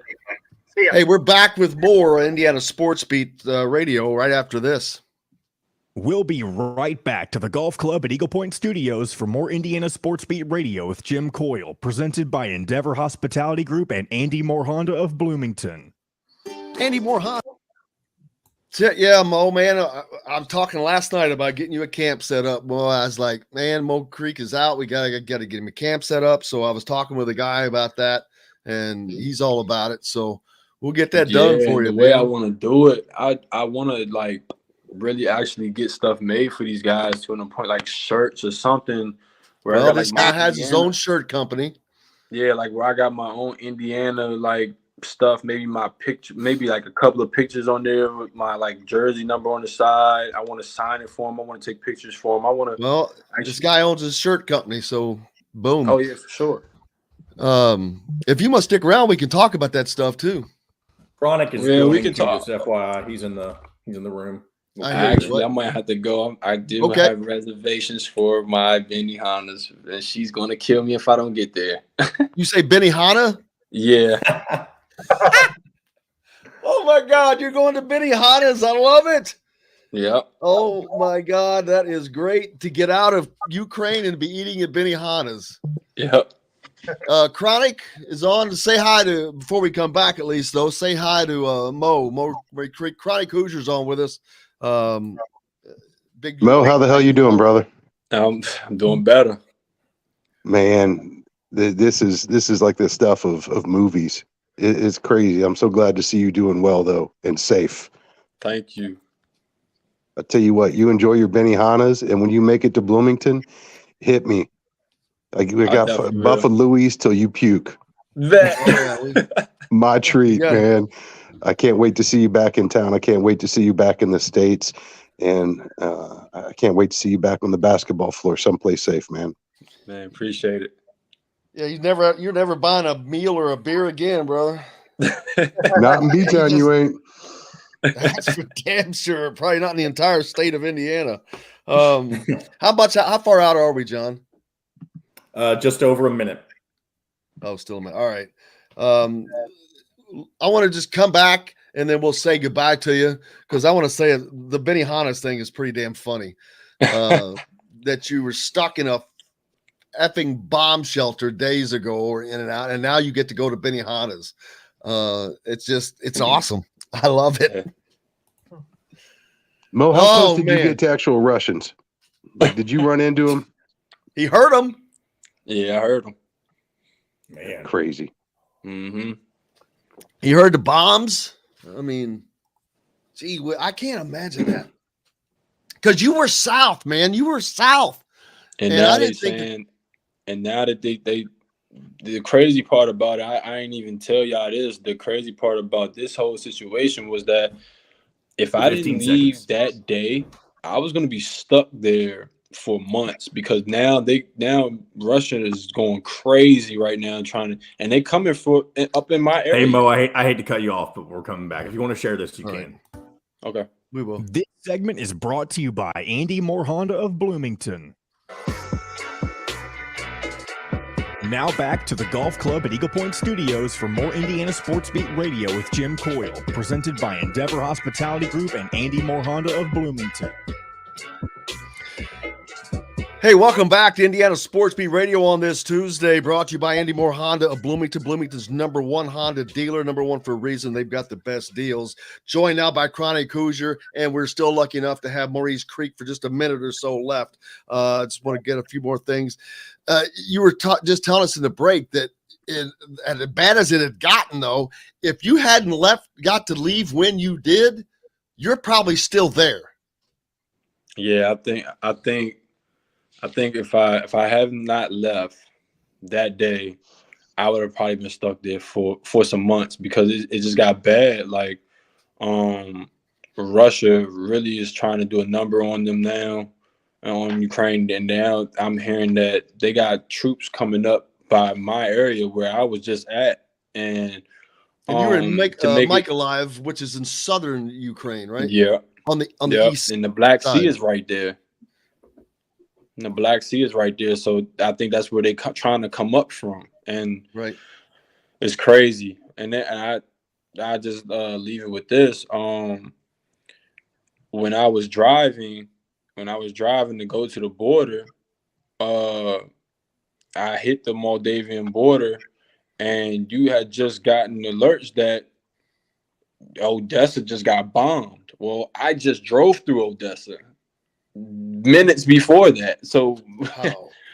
Yeah, so I'm just thankful to be alive. I'm happy that I'm in a different country now where I ain't have to worry about none of this stuff. And, like I said, I tell people all the time, I would not wish this on my worst enemy. There you go. Chris suggestions. It sounds like a book needs to be written. Chronic, and the best thing is that he told us in the break is now you've got reservations to go to Benihana's. I'm like, I heard you say that. I'm like, what? I can't believe they have a freaking Benihana's in Romania. Yeah, my favorite spot in Bucharest. Right now, it's what is it? Let's see, 5, 6 o'clock over there in the afternoon. Mm-hmm. So, yeah, getting to go to Benihana's, Chronic. I tell you what, man, that's the crazy thing though about this war and this whole situation is just the volatility and the razor's edge between what's safe and stable and what is up in the air now and being contested, and just how those imaginary borders between nations just matter so much. And I'm glad you made it to the right side of the border, Mo. I was actually afraid. Like I know as your story got out and everybody was taking notice, with Russians in the country and invading and not knowing how close they were to you, I was like legit almost afraid to say anything because I didn't want to attract attention and make you seem like some higher valuable target, not knowing what these guys had in mind. I can't even fathom what you've been through, and for a guy that's had a career that has been marked by so many ups and downs. I've seen you on the floor writhing in pain. And what you would think is the lowest moment of this guy's life, and then to see your story playing out in real time, it just really puts everything to perspective, and it just makes me thankful that you're safe, and that you've got a future still ahead of you, not just in basketball, man, but in life. Because I know the area you left, there's a lot of people that aren't going to enjoy that here in the coming days. So it certainly puts everything to perspective, man, and it also kind of gives you a good insight as far as what kind of team you're on and who you're working for and working with and what they value. And I hope you get yourself a good team that appreciates you as much as we do, man. Appreciate you. Absolutely, brother. I cannot thank you enough for taking the time to come on and talk to us. I know we've been talking a lot on the phone and trying to text you and check on you and see what's going on. But the moment I talked to you this time, I was like, God, listen to his voice. I could just tell the relief. And I can't tell you how happy I am for you. I can't wait to see you here in Bloomington, man. Looking forward to it. Thank you. Maurice, have a great day, buddy. Have a great meal at Benihana's. I wish I could tell them to put the bill on me, baby. I appreciate you. Man, they got Venmo in Europe, Jim. Hey, that's right. Let's you know what? You need to give us your Venmo. We're going to buy you dinner at Benihana's. I'm not kidding. What is your Venmo?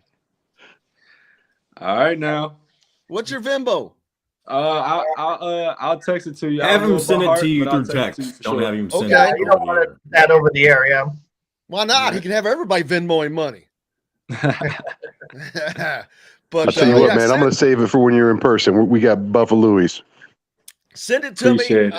We're going to Venmo you dinner tonight, my brother. Eat it. Thank you. Have dinner on us. Thank you, Maurice. Have a great day, buddy. Go enjoy Benihana's. Appreciate you.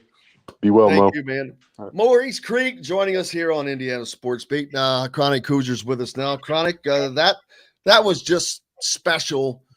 Just because I'm telling you, I talked to him on the phone multiple times when he was over there, and it was you could just feel the tension in his voice. You could feel feel it, and I still can't even imagine.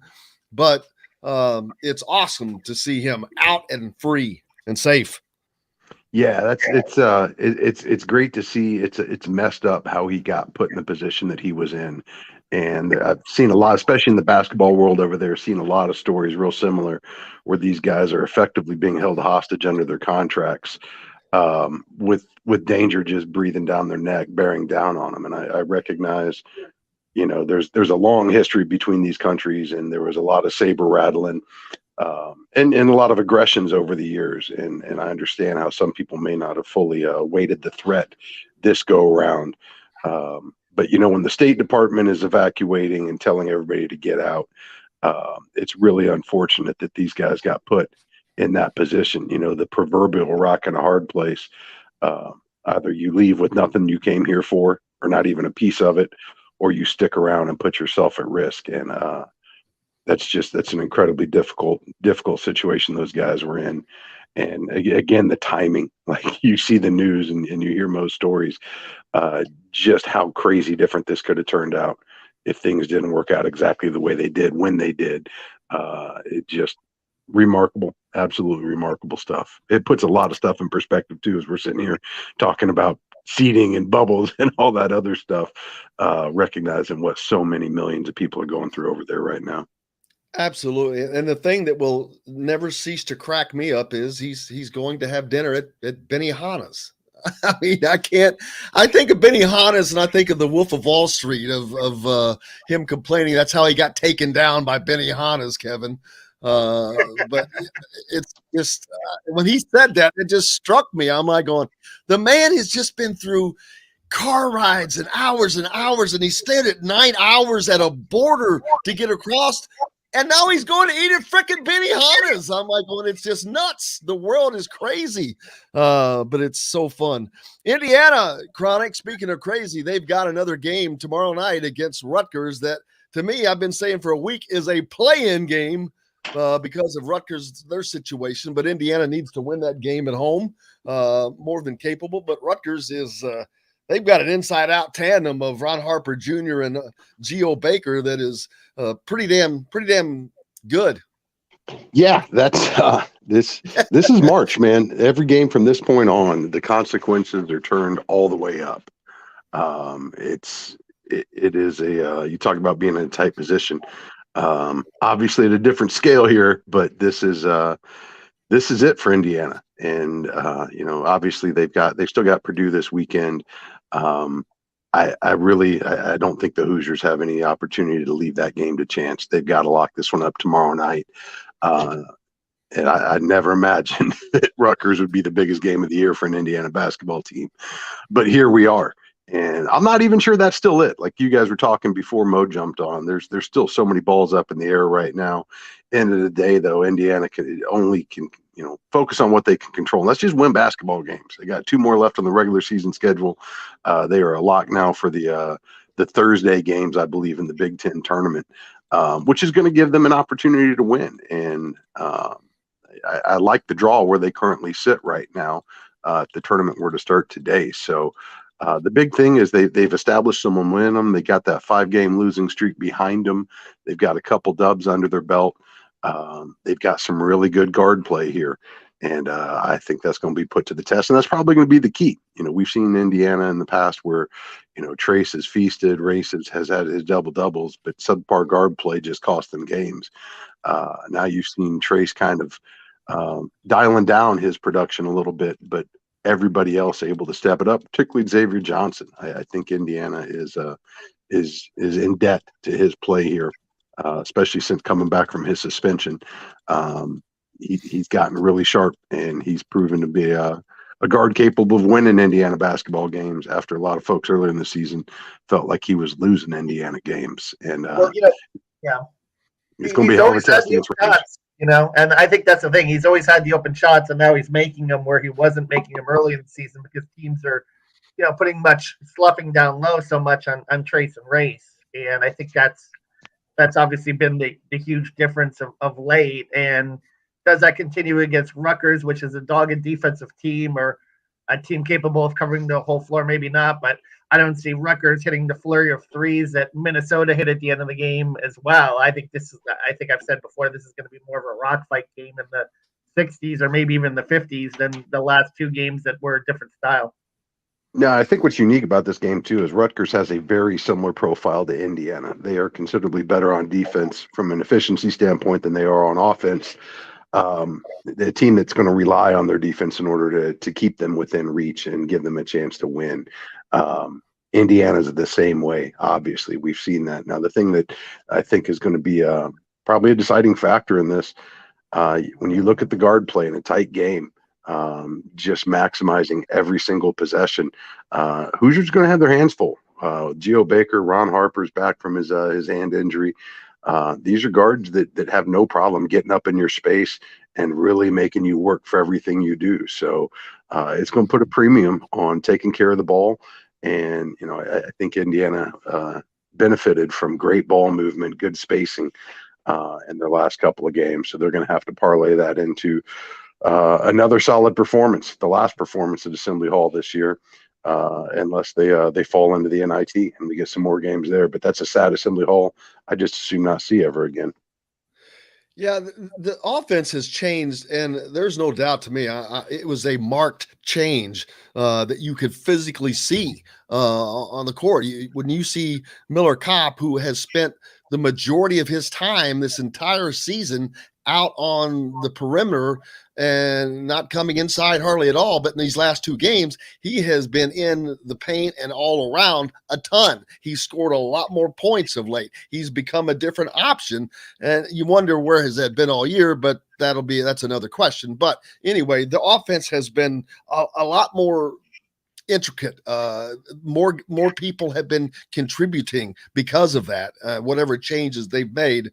And Xavier Johnson has playing out of his mind, and you can only hope that he continues to play that way because he is scoring, he is distributing, he's not making mistakes, he's trying to get other people involved, he's doing exactly what you want and need a point guard to be. And most importantly, I think he is starting to take this team on his shoulders, because I haven't seen any on-court leadership this year from anybody. And even though he's basically a new face, he is still, as the point guard at this juncture in the season, seems like he's taken on that responsibility. And Woody addressed it in his press conference. He's leading. He is leading this team, and with the team that's got so many upperclassmen on it, that's been one of the more maddening parts about this season. Is just, and that's been the void that's persisted for years, quite frankly, is just a lack of on-floor leadership.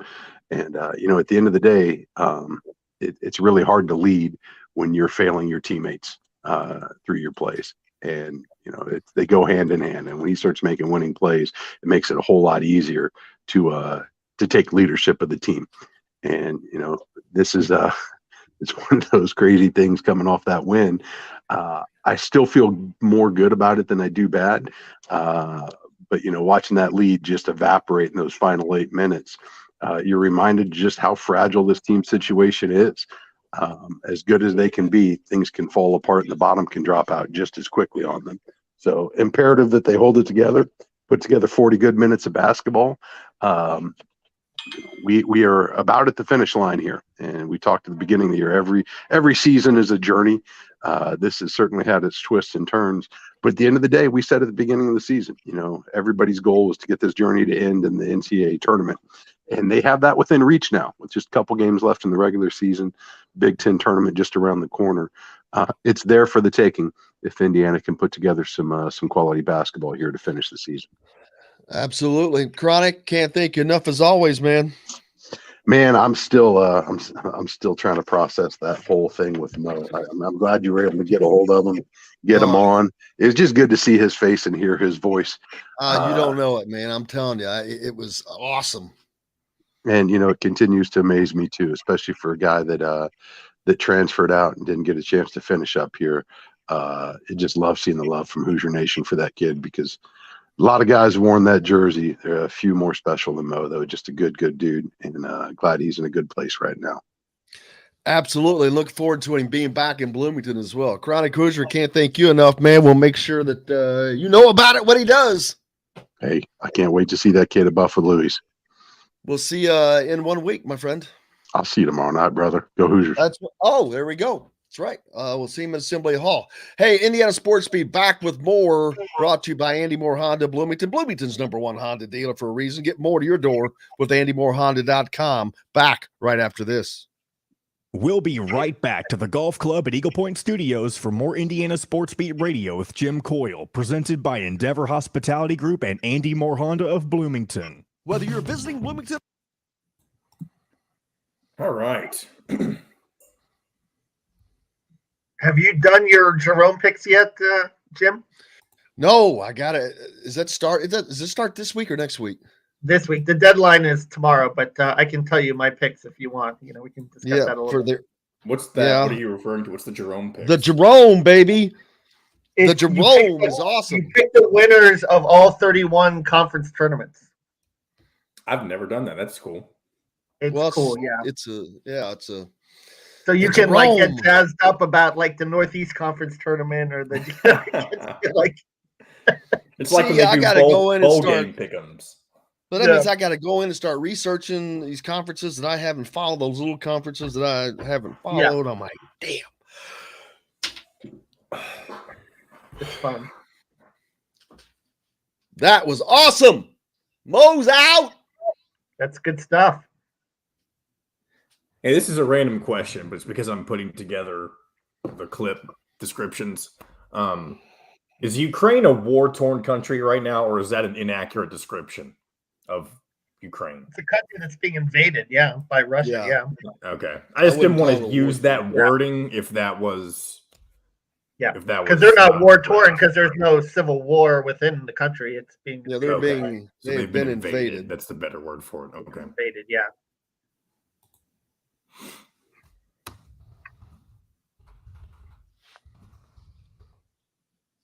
$9 hours to get through the fucking border. Yeah. But what I've been following, I said, it sounded like he had to stand outside the whole time. Yeah. Holy crap, man. Yeah. I've been pretty impressed though, watching the coverage just of the courage and the resolve of the Ukrainian people. They're not laying down, they're Dude, and I've seen more than one, but I've seen a couple of clowns, and one of them was just on here. John, when you put somebody in timeout, how do you actually block them?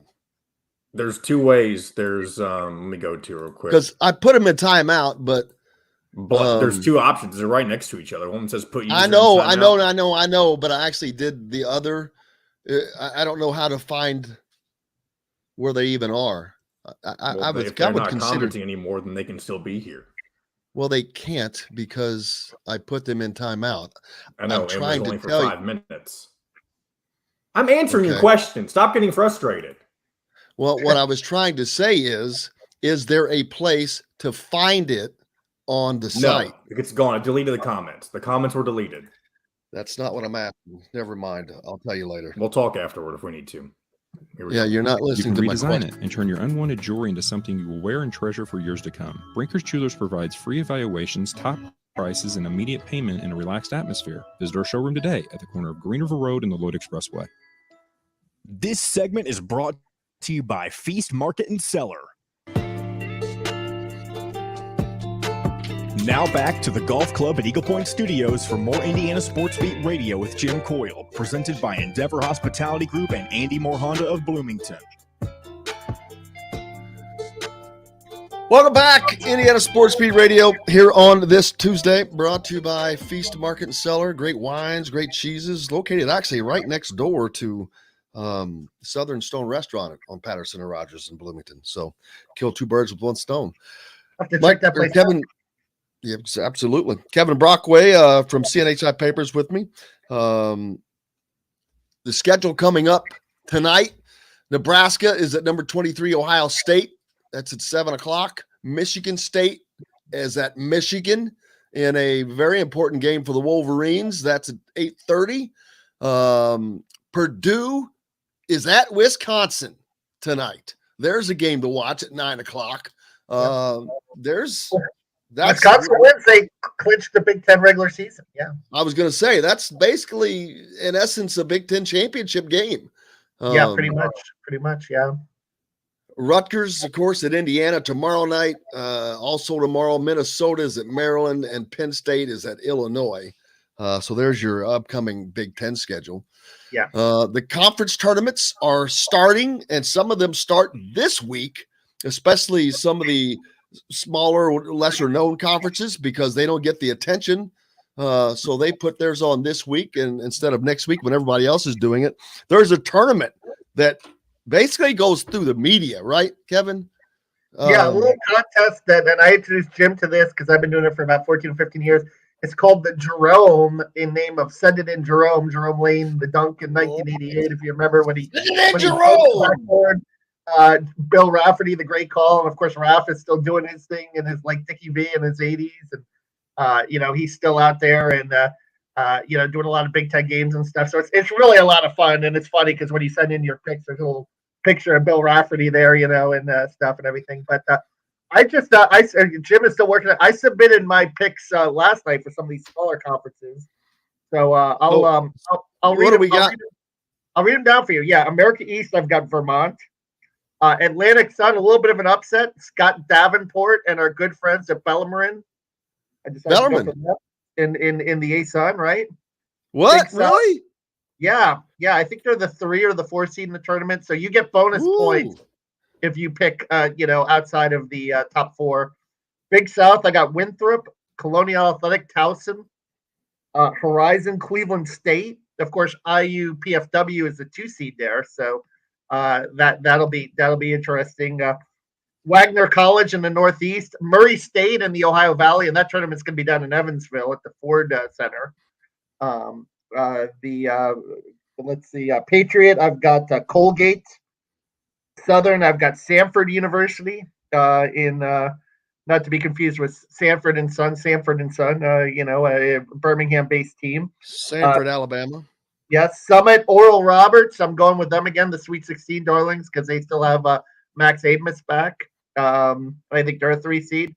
Texas State and the Sun Belt, and the WCC. I went with chalk. I went with Gonzaga, number 1. But St. Mary's and BYU could win that too. So that's the first week of picks, and it's a lot of fun because it gets you really juiced up for watching these non-conference tournaments. And a lot of sports writers from around the country. I mean, Pat Forty beat them. A lot of big time Jeff Goodman. A lot of big time college basketball writers participated, and it's been a lot of fun. You usually get about 500 or 600 people in this event, and it's a good time. Yeah, I've got to get on my picks today to get in there. But yeah, those smaller conferences, there's some great games to watch, man. That's where you see some crazy finishes.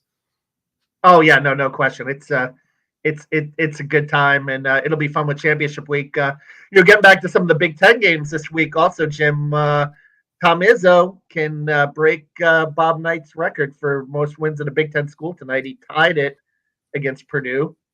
And I think that's a game that you're probably, again, if you're an Indiana fan, you're probably rooting for Michigan State, right? Because that's another game, Michigan being on the bubble. That's a team you're competing with on the bubble. You want to see them lose as many games as possible.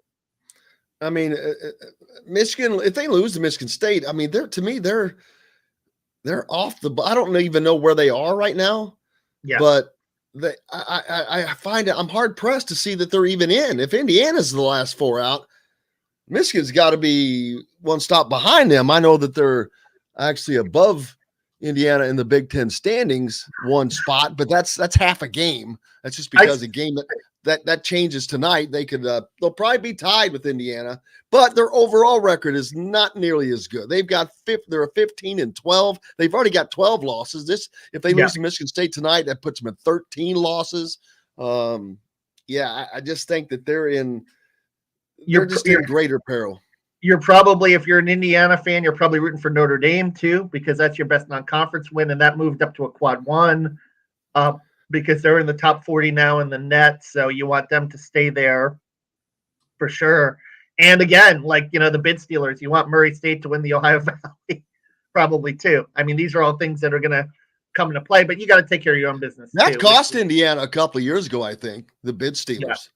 Yeah. It may have, I'm trying to think, was that 2 seasons ago, but I believe that it cost them. But Yeah. and we're going to speak with Mike Woodson here today, here in a little bit, as well as I think it was Rob Finnessy later. We get Rob Finnessy later. He's one of the seniors that's apparently going to be talking on Senior Day. So it should be, yeah. As I said before, his return is big because you need that perimeter defender at the end of the game when you really need to get stops. I think that's been a big problem. I think that was a big problem for Indiana during that 5-game losing streak when you couldn't stop guys like, Branham, or you couldn't stop guys like Johnny Davis. Now you've got Finnessy back, who's at least going to be a little bit of an impediment here down the stretch. And he looked like he was moving pretty well laterally. And Mike Woodson had him on a minutes count. I don't think he's going to have him on a minutes count for this game because they'll be able to practice fully, and maybe he'll give you that 20 minutes and that 5 to 6 minutes at the end of the game that you need for perimeter defense. Because, so much of this is going to come down to, this Rutgers game, you got to get stops, and they are not, a dynamic offensive team. You have to find a way, but they're a great defensive team. So you're going to have to find a way, I think, this game to win a 60-56 kind of game and get those stops at the end of the game that you need to get. Absolutely. Looking forward to Indiana's game with trying to close that out. Rutgers tomorrow night. I'm interested. I'm looking forward to seeing how Indiana handles Ron Harper Jr. He's kind of a hybrid player. He's their big guy, but he's kind of a hybrid. He doesn't play all the time down in the paint, can step out and do some things with the ball. And then you've got Geo Baker, who you can hope that, or have to hope that Xavier, if he draws that assignment, can stay out of foul trouble. He's done a good job of that lately. How about Rob Finnessy? I've got to tell you, I was really surprised, not only that he was able to come back and play, but he played solid minutes. I mean, he got to the rim, so he answered some questions for me about his availability. I thought he looked good, but he was on a minutes restriction. He obviously scored, but as I said again, the defense for him is huge. It cannot be understated.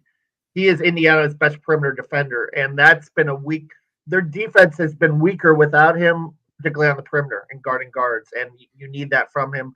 A couple other guys that are pretty dangerous on Rutgers. Mulcahy has played pretty well as the point guard.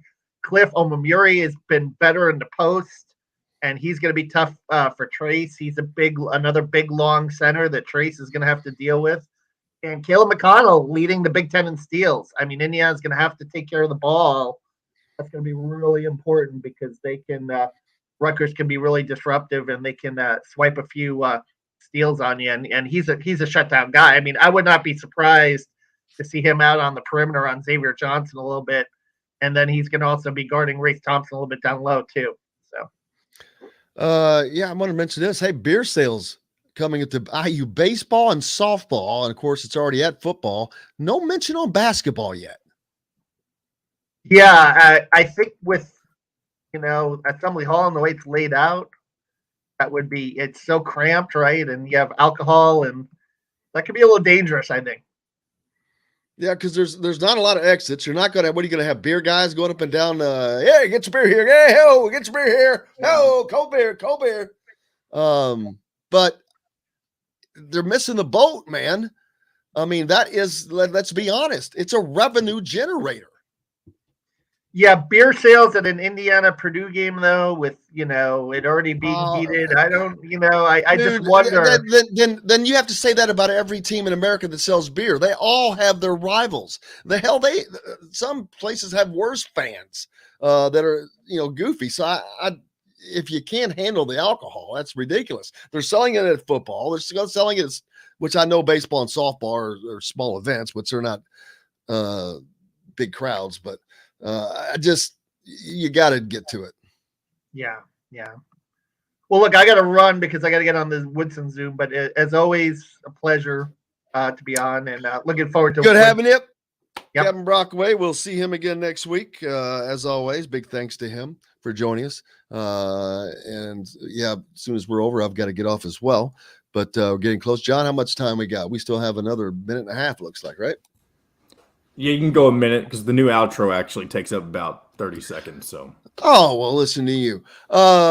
It was unbelievable getting to talk with Maurice Creek today, to see him safe and sound. I cannot tell you, that was just incredible. After talking with him on the phone several times and texting back and forth, I knew, he even told me at one point he was scared, and I could hear it in his voice, but man, it's awesome to see that he's going to Benihana's tonight. I still can't get over that. I love that. I'm gonna have to go watch Wolf of Wall Street. But man, thank you guys. Most importantly, because without you, we don't have a show. There's no reason for us to be here. Thanks to John, the producer. Big thanks to Kevin Brockway, of course. Thanks to Chronic Hoosier and Kevin Brockway. Most importantly, we're back tomorrow to do this all again. Can't wait. So go out and have yourselves a great day. We'll be previewing the IU basketball game tomorrow. Until then, I'm Jim Coyle. I will see you on the radio.